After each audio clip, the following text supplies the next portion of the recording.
યુદ્ધ વિરામની વચ્ચે ઇઝરાયલની ચેતવણી, હિઝબુલ્લાહ હુથી વિદ્રોહીઓ હથિયારો છોડે.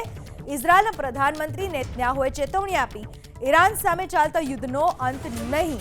ઈરાન સામે અમે મોટી જીત મેળવી છે, એવી વાત કરી ઇઝરાયલે.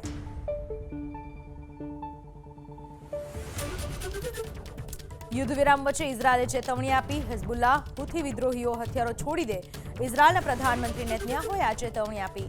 ઈરાન સામે ચાલતા યુદ્ધનો અંત નથી. ઈરાન સામે મોટી જીત મેળવી હોવાની વાત કરી ઇઝરાયલે.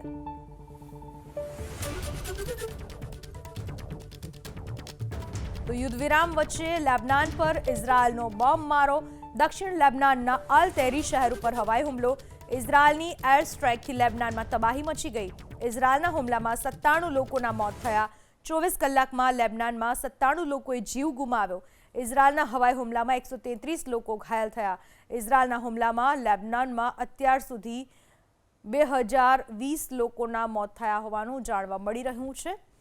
2 અઠવાડિયાનો હાલમાં સીઝફાયર નક્કી કરવામાં આવ્યું છે, પરંતુ આ તમામની વચ્ચે જ્યારે શાંતિ વાર્તાની વાત કરવામાં આવે પાકિસ્તાનમાં, પણ આ વાતચીત નિષ્ફળ રહી હોવાનું જાણવા મળી રહ્યું છે. અને આ તમામની વચ્ચે યુદ્ધ વિરામ વચ્ચે લેબનાન ઉપર ઇઝરાયલે બોમ્બમારો કર્યો, જ્યારે કે ઇઝરાયલનું કહેવું હતું કે જે સીઝફાયરની વાત થઈ તેમાં લેબનાનનો ઉલ્લેખ નહોતો, જેના પરિણામે લેબનાન પર હજુ પણ બોમ્બમારો યથાવત થઈ રહ્યો છે.